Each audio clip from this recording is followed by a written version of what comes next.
విద్యార్థుల జీవితాలతో చెలగాటమాడుతున్న కేంద్ర విద్యాశాఖ మంత్రి ధర్మేంద్ర ప్రధాన్ రాజీనామా చెయ్యాలి అని దేశం నలుమూలలో ఉన్న యువకులు ఢిల్లీ జంతర్ మంతర్లో కదము దొక్కి ధర్మేంద్ర ప్రధాన్ రాజీనామాను డిమాండ్ చేసింది.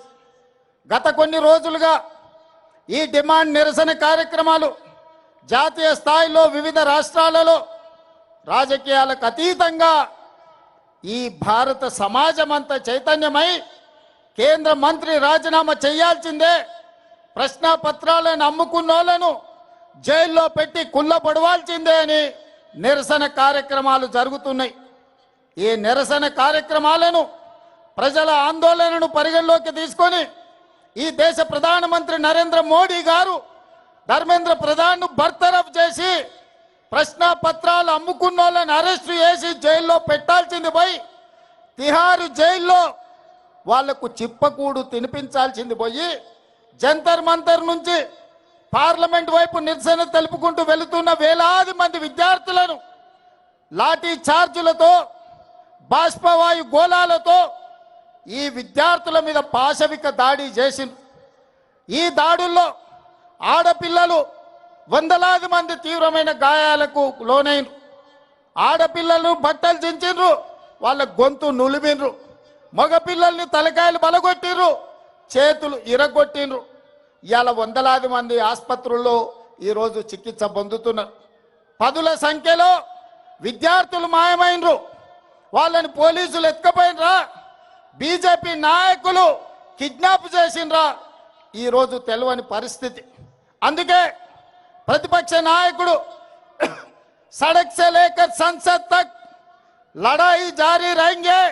जो जिन लोग विद्यार्थियों को जंतर मंतर में अब लाठी चार्ज किए, आप गोली चलाए, उनके तरफ मैं आवाज उठाऊंगा, उनके मदद में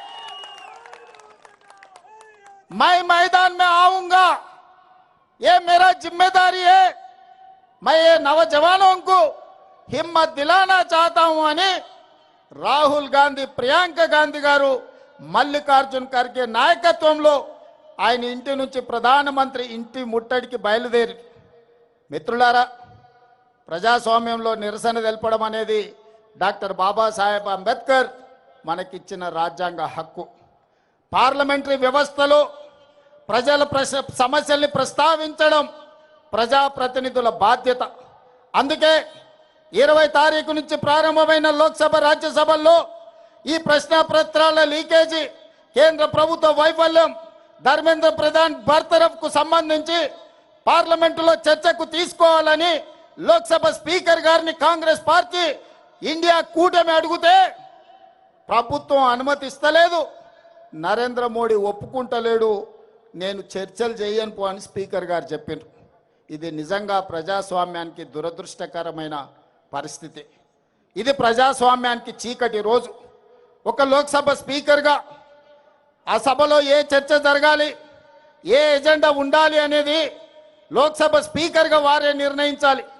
వారు ప్రభుత్వం నుంచి ఒత్తిడికి లోనై నరేంద్ర మోడీ గారు భయపెట్టి లోక్సభ స్పీకర్ గారిని ఈ నీట్ పరీక్షలకు సంబంధించి కానీ, సిబిఎస్ఈ పరీక్షల కుంభకోణం గురించి కానీ ఈరోజు చర్చ జరగకుండా అడ్డుకున్నాడు.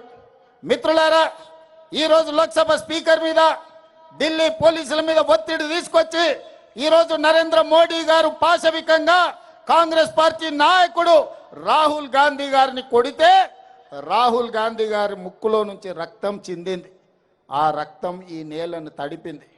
నేను ఒక్క మాట చెప్పదలుచుకున్న నరేంద్ర మోడీ గారికి, నరేంద్ర మోడీ గారు ఈ దేశ ప్రజల కోసం రక్తం చిందించడం గాంధీ కుటుంబంలో రాహుల్ గాంధీ మొదటివాడు కాదు, రాహుల్ గాంధీ చివరివాడు కాదు. ఆనాడు మహాత్మా గాంధీ గారు ఈ దేశం కోసం 30 ఏళ్ళు తెల్ల దొరలతో కొట్లాడి ఈ దేశానికి స్వతంత్రం తీసుకొచ్చిండు. 30 ఏళ్లలో ఎన్నడూ కూడా తెల్ల దొరలు కూడా లాఠీ ఎత్తడానికి మహాత్మా గాంధీ గారి మీద భయపడ్డారు. అలాంటి మహాత్మా గాంధీ గారిని స్వతంత్రం వచ్చిన మొదటి సంవత్సరంలోనే మీ తుపాకీ తూటాలకు బలైపోయిండు. అది మీ ఆరంభం. గాడ్సే వారసులు మీరు, గాంధీజీని ఆనాడు పొట్టన పెట్టుకున్నారు. ఆ తర్వాత పేద ప్రజల కోసం ఈ దళితులు, ఆదివాసీలు, గిరిజనులు తండాలలో, గూడాలలో, మారుమూల పల్లెల్లో ఉన్న పేదల కోసం అమ్మ మారిన ఇందిరమ్మను ఈ దేశంలో AK-47 తుపాకీ తూటాలతో తీవ్రవాదులు నేలకు ఒరిగిచ్చిండ్రు. రక్తం చిందించిన జాతి ఇందిరమ్మ కుటుంబం.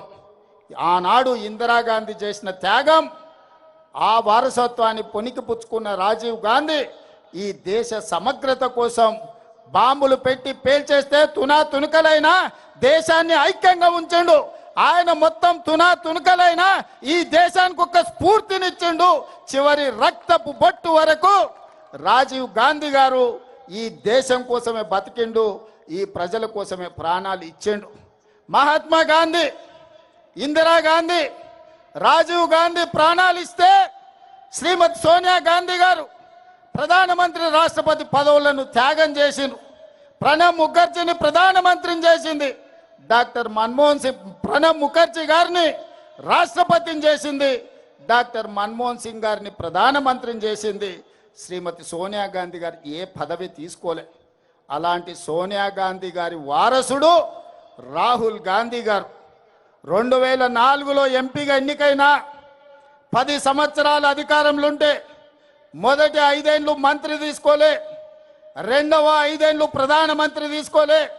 ప్రతిపక్షంలో 10 ఏళ్ళు ఉంటే ప్రతిపక్ష నాయకుడిగా మల్లికార్జున్ ఖర్గే గారిని, లేకపోతే బెంగాల్కు సంబంధించిన నాయకునికి ప్రతిపక్ష హోదా ఇచ్చిండు. కానీ 20 సంవత్సరాల తర్వాత 2024లో దేశము, ప్రజాస్వామ్యము ప్రమాదంలో పడ్డది. రాజ్యాంగాన్ని మార్చాలని, రిజర్వేషన్లను రద్దు చేయాలని నరేంద్ర మోడీ కుట్ర చేస్తుంటే ఈనాడు ప్రతిపక్ష నాయకుడుగా రాహుల్ గాంధీ గారు బాధ్యత తీసుకున్నారు. హిట్ టీవీ యాప్, ఇందులో short news, live news, entertainment shows, movies, digital magazines తో పాటు మీ జిల్లా వార్తలను కూడా ఫ్రీగా చూడొచ్చు. ఇంకెందుకు ఆలస్యం, వెంటనే హిట్ టీవీ యాప్ ని డౌన్లోడ్ చేసుకుని ఫ్రీగా ఎంటర్టైన్మెంట్ పొందండి. Hit TV app, hit TV app, please download hit TV app. Hit TV app ని ఫ్రీగా డౌన్లోడ్ చేసుకుని ఎంజాయ్ చేయండి. మీకు నచ్చిన ఎంటర్టైన్మెంట్ కోసం హిట్ టీవీ యాప్ ని ఫ్రీగా డౌన్లోడ్ చేసుకుని ఎంజాయ్ చేయండి. హిట్ టీవీ యాప్ ని డౌన్లోడ్ చేసుకుని ఆస్వాదించండి, ఆశీర్వదించండి. ఇంతమంది సెలబ్రిటీలు హిట్ టీవీ యాప్ ని డౌన్లోడ్ చేసుకోండి అని చెప్తున్నారంటే ఎంత మంచి యాప్ ఆలోచించండి. అమెరికా అమెరికా అమెరికా అమెరికాలో చదవాలనుకునే వాళ్ళకి విశ్వసనీయమైన పేరు మన శౌర్య కన్సల్టెన్సీ. UK లో 1 year masters, UK లో 1 year masters, 2 years work permit up to 5 years visa. Contact Saurya Consultancy. Contact 89851 89851.